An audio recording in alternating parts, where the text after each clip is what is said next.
Many tourists who come to Prague miss their restaurant reservations, their concerts, their tours, all because they make these 5 mistakes. But don't worry, in this video I'm gonna go through all of them and make sure your vacation goes as smooth as possible. You might be wondering, Valerie, how do you even know people are making these mistakes in the first place? Well, as you might remember, I apologize. We do run walking tours in Prague, so when a strange number is calling me, it is 99% chance that it's a tourist who is horribly lost. I'll have to take that one later. Gonna take me at least 20 minutes. Alright, let's get into our first big mistake.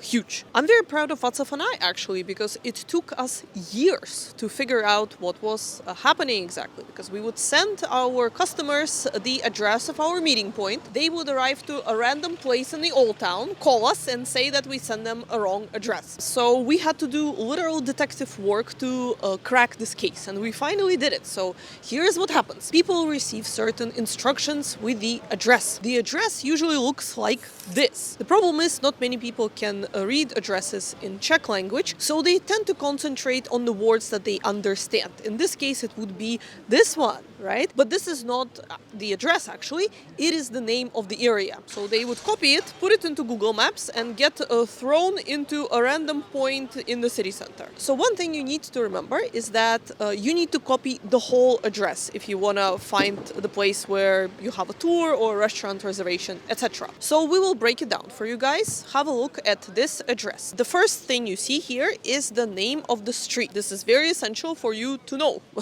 because otherwise you will not be able to get anywhere. Then it followed by the house number. I'm gonna come back to it in a minute. Then after comma we usually have a postal code, which you can totally ignore. Most of the time you don't need it. And in the very end we have the name of the area, which is kind of like Manhattan or Soho or whatever. So imagine getting into a cab and the taxi driver asks you where do you need to go, and you just tell them the name of the area. They will just drop you off at a random place, right? I was just about to say that it's very easy to find the street names on Prague's buildings because they always are written in this very pretty red board sort of situation, until I saw this, which is not a street name. It might seem like it, but it's not. It is actually an advertisement for a beer spa. And now let's figure out these mysterious house numbers, because they confuse a lot of people. Let's say you need to get a cab. You figure out the name of the street where you are, but then you look up at the wall and there are 2 numbers on the same house. Which one is correct? Why houses in Prague have 2 numbers? Prague has 2 street numbers due to its historical development and administrative practices. The descriptive number was originally assigned based on the chronological order in which buildings were constructed within a cadastral area or district. This number was used mainly for bureaucratic purposes. Later, the orientation number system was introduced for easier navigation, indicating the building's position along a particular street, starting from the beginning of the street. This system aligns more with modern addressing practices, making it easier for visitors and residents to find addresses quickly. Thus, Prague ended up with 2 numbering systems, one reflecting the historic order and district-based identification of buildings, and one oriented along streets for practical navigation. Both numbers are used together to preserve historical legacy while providing functional wayfinding and confusing people. Basically, it doesn't matter which house number you tell to your taxi driver, both of them will be valid and the cab driver will be able to figure out where he should pick you up. So we have the red number and the blue number. The blue number, like this one over here, is the orientational number. The red number is a descriptive number, which has a unique combination of numbers that every single building in Prague has. Alright guys, now you know how to read addresses and house numbers. We are 50% through, we're getting there. Next thing we need to find out is how to get to the place where you need to be. There's a big chance you will have to take a tram, an iconic vehicle in Prague that about 1 million people use daily. So we have a pretty dense network of trams. It is very convenient because you can get pretty much anywhere just by taking a tram. But tourists make one grave mistake. They take a correct tram, but into a wrong direction. Let me illustrate this on the example of the Malostranska tram stop. One of the most popular tram stops in the city, because that's where people take trams to the Prague castle, which you can see behind me up on the hill. For a lot of tourists, it feels counterintuitive to take trams into this direction, because it looks like they're gonna turn to the right and bring them away from the castle. So instead, they take trams into this direction, because the street over there looks like it leads up to the Prague castle, but it's wrong. Trams take a turn to the left and go back to the old town of Prague from here. So tourists end up missing their tours. Guess what happens to us almost every single day. And they never see St. Vitus Cathedral or Old Royal Palace. So let me show you how to avoid making this mistake. For that, you need to go to the complete front of the tram station and find this board. This is the schedule of the tram, which most people nowadays don't use because of the apps, but for you it will hold valuable information.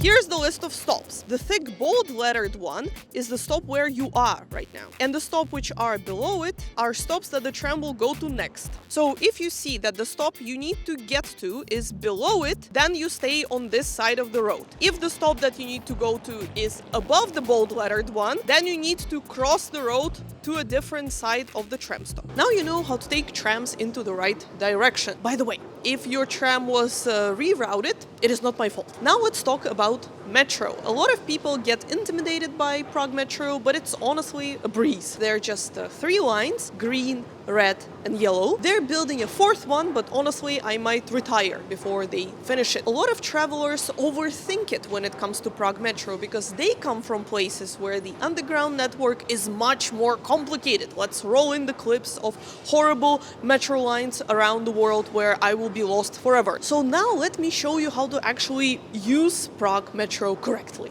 Let's go.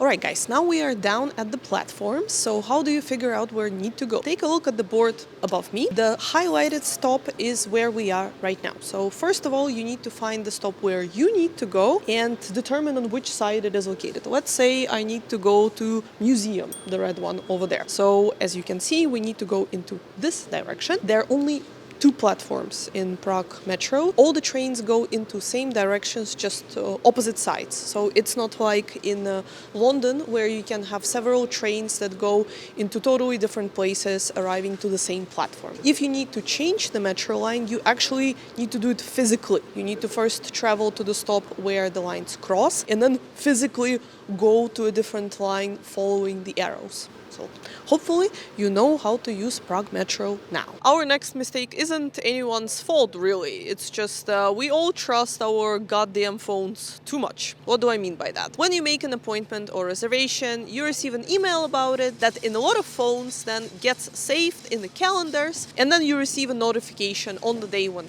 something is supposed to happen. Don't miss your appointment with so-and-so, or don't forget you have a reservation at this place. But the address that notifications mention aren't always correct. So I recommend double checking your email, reading it and finding out what's the address there. It can happen that you will be sent to a wrong place just because the smartphones are not that smart. Another thing I recommend is double checking the beginning and ending point of the tours, for example, because a lot of the times people just get confused and they think that they're going to the meeting point, but they're actually coming to the end of the tour. What the hell is that? And finally, a little bonus tip. Don't get cocky and think you can recognize Prague sites just from a photograph. You're not a geoguesser. That guy is crazy good. You're not that good. A lot of the times people confuse, let's say, Powder Gate with Charles Bridge. Here you can see 2 towers, the Powder Gate and the Charles Bridge Tower. You might not believe it, but they're actually 2 different sites. There are also 2 St. Nicholas churches, one on each side of the river. And finally, Malostranska and Malostranské náměstí sound almost the same, but they're completely different places. Make sure to double check the address. Tourists mix these things up all the time. We even made a video about it, yeah, but there are other similar mistakes that people make. You can maybe check that video, we'll leave it here, and learn about that there are several St. Nicholas churches in Prague. and you need to make sure that you're going to a correct one. It honestly baffles us how many people get lost in Prague every single day. It didn't happen today so far, knock on wood. I think my favorite story was when I spent 20 minutes on the phone with someone trying to get them to our meeting point because they called us and said that they're late, to find out that they were in Vienna, not in Prague. Ha! And next day it happened again, but with people who were in Budapest. So, all right, have a nice... no, sorry. Oh my god. Birds. Alright guys, thank you for watching again, and we'll see you in our next one. Bye!